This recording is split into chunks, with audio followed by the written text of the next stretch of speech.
Magandang oras mga kati at sa mga kababayan. Mga ka-good news, atin mo na panoorin itong video tungkol sa nangyaring napakalaking sunog sa Los Angeles.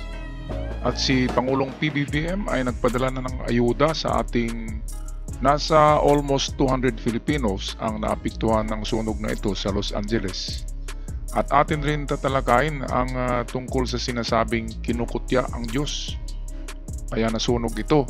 At atin rin tatalakayin kung ano ba talaga ang mga itong iba pang teorya kung bakit nagkaroon ng sunog na napakalaki. Narito ang ulat, atin panoorin.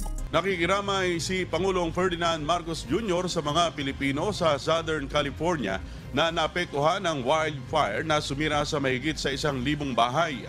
Sa kanyang Facebook account, nagpaabot ng pag-aalala ang Pangulo para sa mga Pilipinong apektado. Nagalok naman ng tulong ang Philippine Consulate General sa Los Angeles at patuloy na nakikipag-ugnayan sa mga lokal na otoridad para sa mga apektado.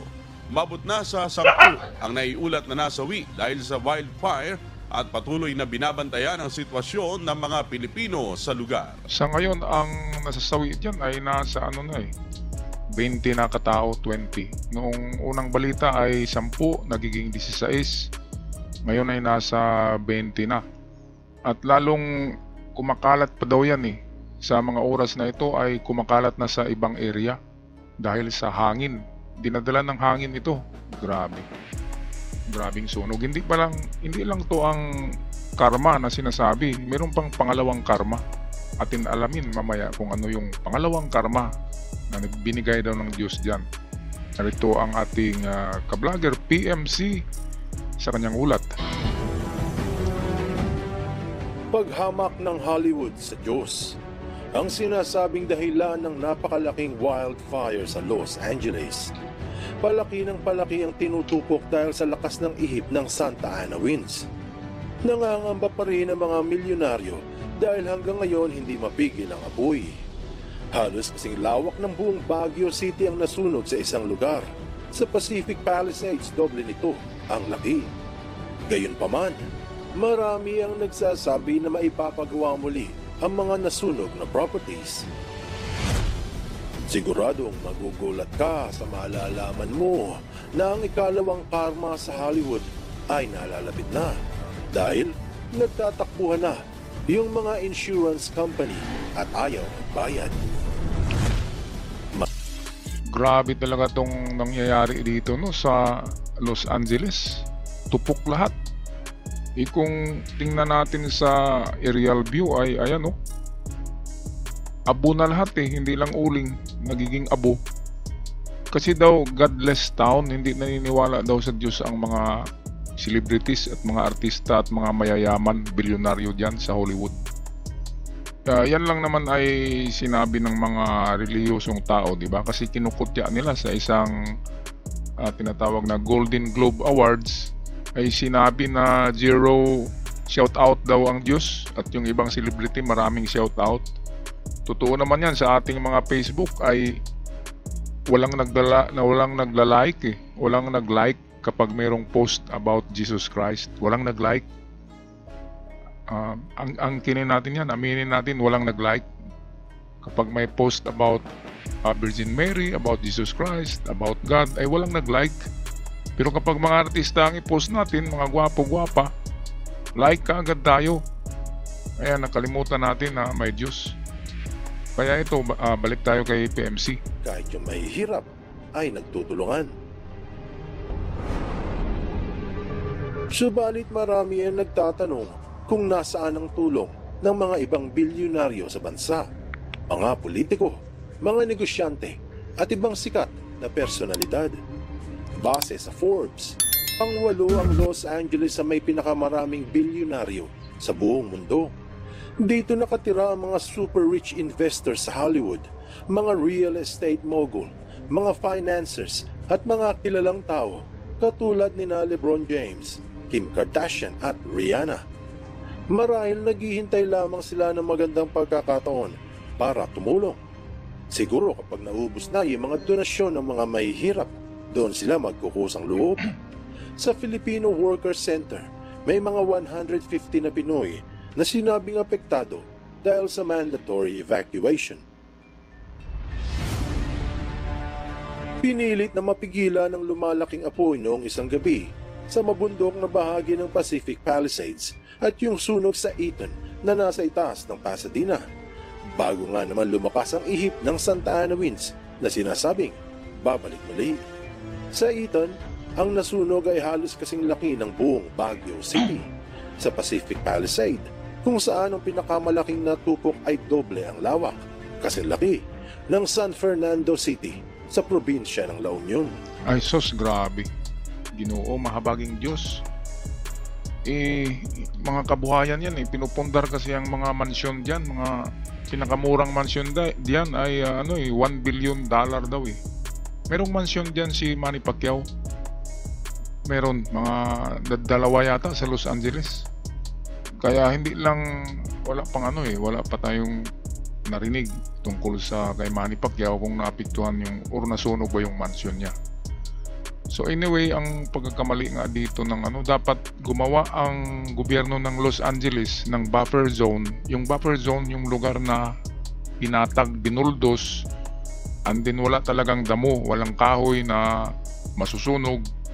Totally script land. Yung binuldos talaga, barren land, buffer zone na mahaba hanggang teritoryo ng lahat ng teritoryo ng California ay lagyan ng buffer zone. Parang kasi yan parang nagmamarcha yung apoy patungo sa syudad.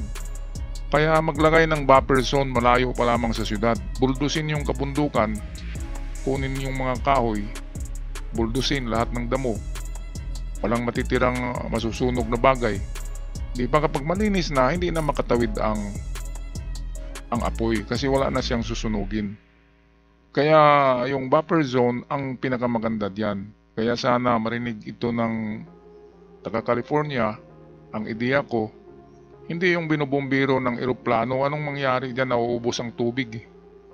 Tapos babalik pa rin yung yung apoy kasi sobrang init. Natutuyo yung nababasaan ng bumbero ng mga kahoy at damo. Natutuyo din yon dahil sa init ng ihip ng hangin.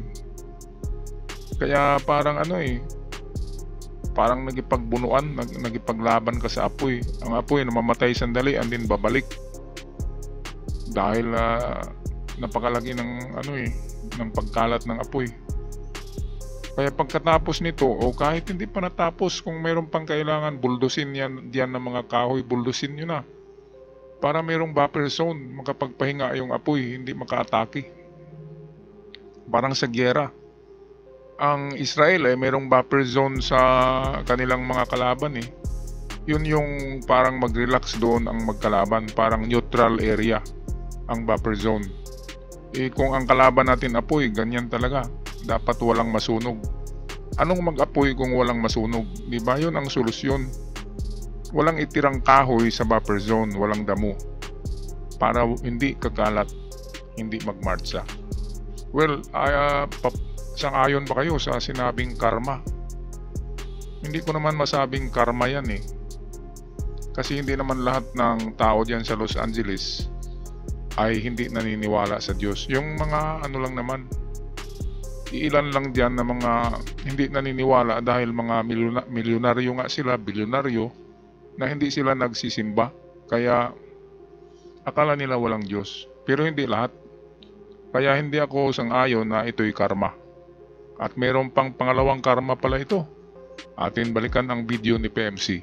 Ang kinababahala ng marami ay bumaling ang malakas na hangin papunta sa iba pang lugar, kung saan mas mayayaman ang nakatira.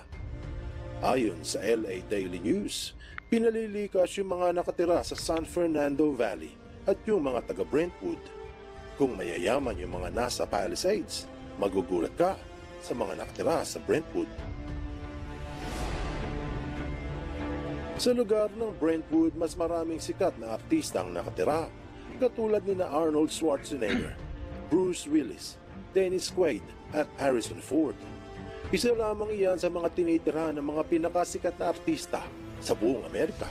At milyon-milyon din ang presyo ng mga bahay.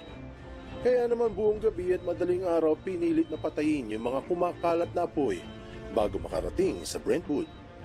Makikita sa Realtor.com ang presyo ng mga bahay doon. Kung naghahanap ka ng bahay bakasyunan, heto may 64 million US dollars ang presyo. Wala pang 4 na bilyong piso. Kung masyado mataas ang presyo, heto ay mas mura, 22 million lang o mga 1.5 bilyong piso lang. Ayan, so ganyan yung mga mansyon ni Manny Pacquiao sa Los Angeles eh. 1 billion pesos. Sa dolyar ay 220 million. Kaya yung iba dyan na insured ay okay lang sa kanila kasi mayroong insurance. Ngayon, wala pa palang sunog, hindi pa naganap yung sunog na yan, ay hindi na tumatanggap ng insurance yung insurance company dyan sa Los Angeles.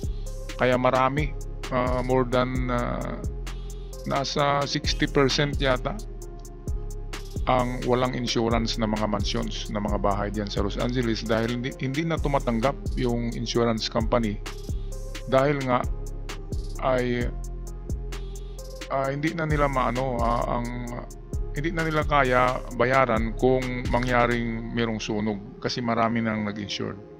At isa pa, parang may nakapag-predict na may mangyaring ganyang sakuna eh. Kaya hindi tumatanggap ang insurance company sa Los Angeles ng mga fire insurance. Yun nga ang pinagtataka ng iba, bakit alam ng insurance company na may magaganap na napakalaking sunog. Kaya nga bankruptcy na, nagpa-file na sila ngayon ng bankruptcy. Hindi na sila magbabayad. Kaya pati mga milyonaryo diyan sa Hollywood ay umiiyak na. Umiiyak sila dahil walang insurance eh. At hindi lang yan, nagtakbuhan na daw ang mga insurance company. Nagtakbuhan na. Wala nang natira doon sa building nila. Kasi hindi nga kaya bayaran lahat-lahat. Sunod-sunod eh. Hindi lang sunod, sabay-sabay na sunog. Paano mo babayaran yan kung ikaw yung insurance company? Di ba, lugi ka na. Kaya takbuhan eh, sarado. Sarado ang kanilang opisina. Kaya ngayon, walang nagagawa kundi iyak ang mga tao. Ngayon merong hindi lang wrath of God, hindi lang galit ang Diyos dahil nasunog.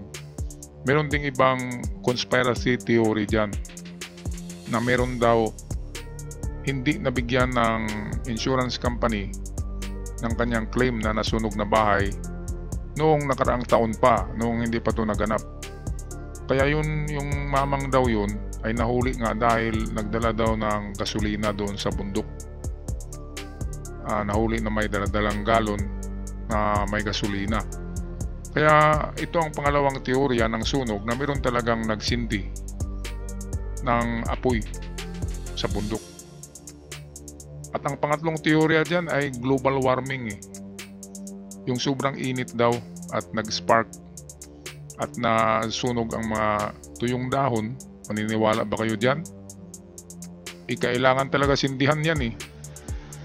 Sa tingin ko ay kahit anong init pa ng araw, hindi masusunog yan katulad sa atin dito. Meron talagang nagtapo ng sigarilyo, ganyan.